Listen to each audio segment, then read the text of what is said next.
Speaker, on May 11, 2016, longtime Tarion Reform Advocate Barbara Captijn wrote a memoriam for the late Dr. Earl Shuman, may he rest in peace, a man whose generation-long battle with Ontario's builder puppet home warranty program ended when Mr. Shuman took his own life.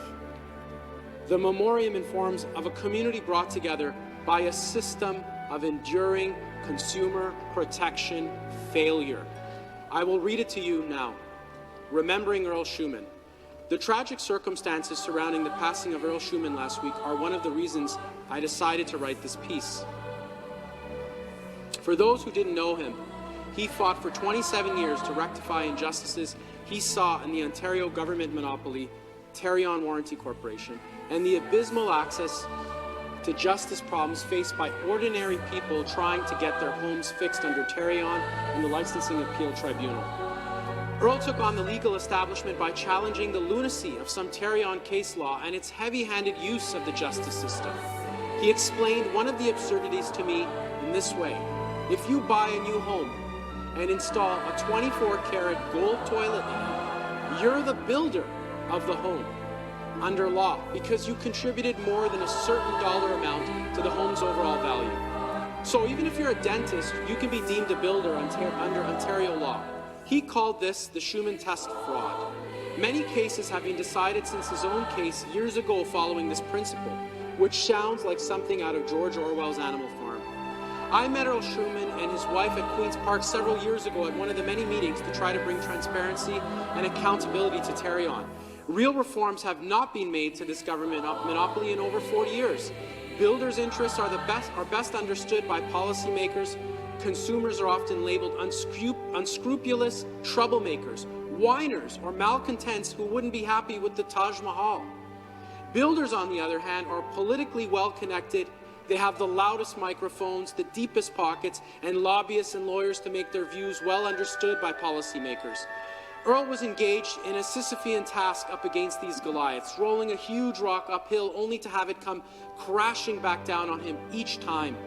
He didn't play by the rules, but he often tried to. Many of us who are accustomed to crusty, irritable, feisty figures learned with time how to read him. He was a rule breaker, rubbed many people the wrong way, but he knew that nice, polite people seldom bring about real change. He attended a Tarion Review Town Hall meeting a few weeks ago. When he saw me come in, he motioned for me to sit down next to him. He brought a well-used copy of the Ontario New Home Warranties Plan Act, which Tarion administers for the public on behalf of government. He read from it to the attendees, ministry lawyers, and officials present. He pointed out the intent of the legislature was not to have the law drift so far away from its consumer protection intent. Since Tarion makes its own regulations with oversight as thin as a spider's web, we knew this was flawed, outdated legislation. He knew this was the 900-pound gorilla in the room. He drove from Coburg the night before, suffering from a cold, paid for his own hotel room to attend the impossible weekday timing of the meeting from 9 a.m. to 12 noon. He tried to keep his years of anger and frustration at bay, tried to keep his cool. He did. Giving me a big hug when he left, he thanked me for being there and contributing. I wrote him a short email afterwards saying he'd done well under what we all knew were difficult circumstances. Earl wanted these injustices to be exposed by the media in a sustained and front-page way like the press covered the Gomeshi, Ford, and Duffy scandals, and various messy society divorces. Journalists often told us that they wanted sexy stories. This was a decidedly unsexy story until you buy a new home and find out how flawed and outdated the policies are which govern this important financial decision in your life, buying a new home. Earl asked me last November to keep a file of all the documents relevant to his 27-year work and correspondence with senior officials. A few times he said, now eerily meaningful to me, that he wanted to make sure someone would take his work forward and all these years wouldn't go to waste. If something ever happens to me, he said several times, I assured him I have well-organized files, not as extensive as his pool table full of documents, but all his years of work wouldn't be lost. He'd from time to time email me and ask what I thought of a letter he'd sent to a top official, or what I thought of a Supreme Court of Canada application, for example. He'd say to me, see if you can spot the game-changer words in my document. Anyone in our communication groups who'd worked on Tarion LAT issues could pick out these words. Earl knew every nook and cranny of the legislation, the criminal code, all the legalese, the doublespeak, and the political games. He used to commiserate with me how hard it is to write to politicians and journalists, how achingly long it takes to craft a persuasive, well-researched email and wait endlessly for no answer. Many of us struggled with this without the benefit of PR people, legal advisors, and researchers. All we have is our sense of right and wrong and our kitchen tables. Over the years, Earl became an expert at clear, well-documented, persuasive writing.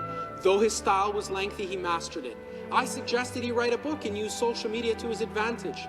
The press was obviously not covering these problems in depth and in a sustained way as he knew they deserved. He looked forward to his retirement in a few months and promised he'd do more work when he finally had more free time.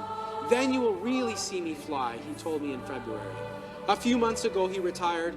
He attended the Tarion Review Town Hall meeting on April 5th, his birthday, and according to his wife, Krista, he descended after that into a black hole of frustration and despair.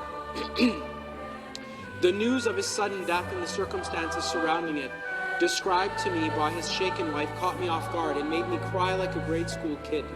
Earl's story is heartbreaking and complex.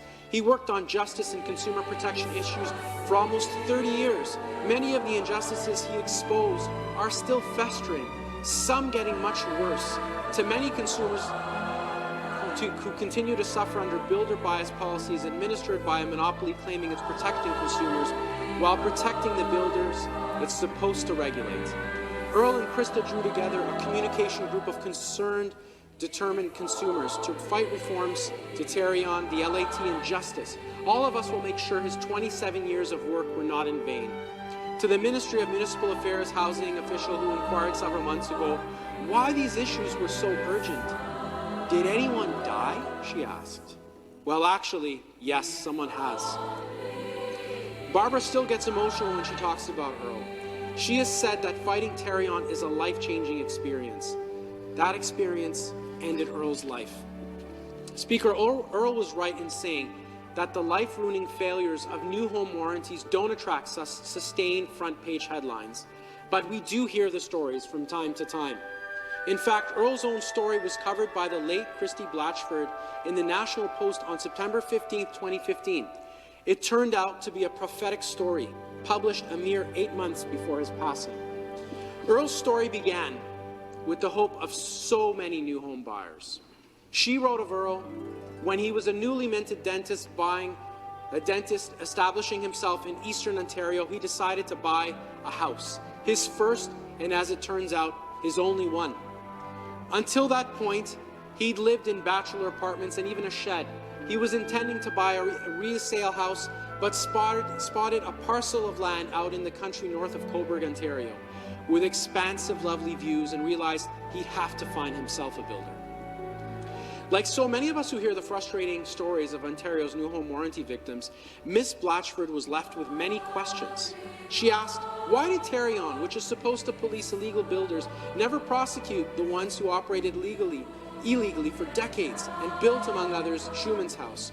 Why did a series of lawyers and judges sanction the now disgraced Shuman test, which against all common sense deemed the dentist the builder? Why were there no court reporters for at least a couple of the court proceedings? But it is the end of her story that is most chilling.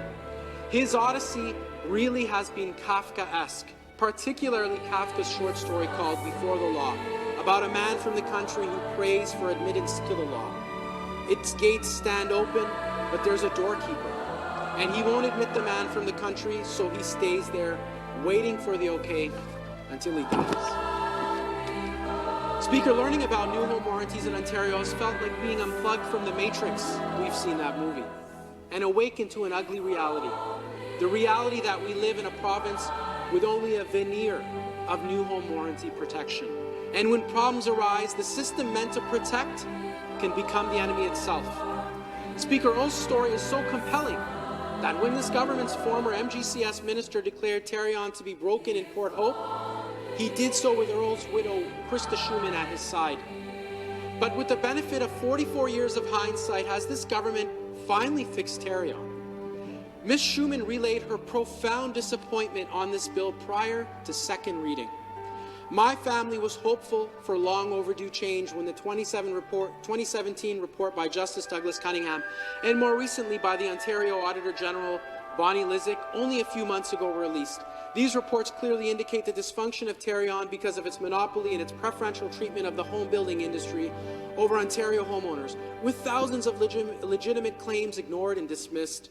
The impact of the Ontario government's inaction and its lack of oversight has been devastating for many families.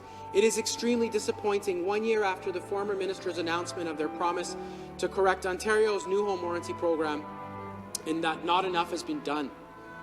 Through Bill 159, the Ontario Conservative government had an opportunity and also a duty to protect Ontario families in the most important purchase that homeowners make. Our government has failed to protect us from building code violations and the impacts on the financial, physical and mental health of Ontario families, including my own.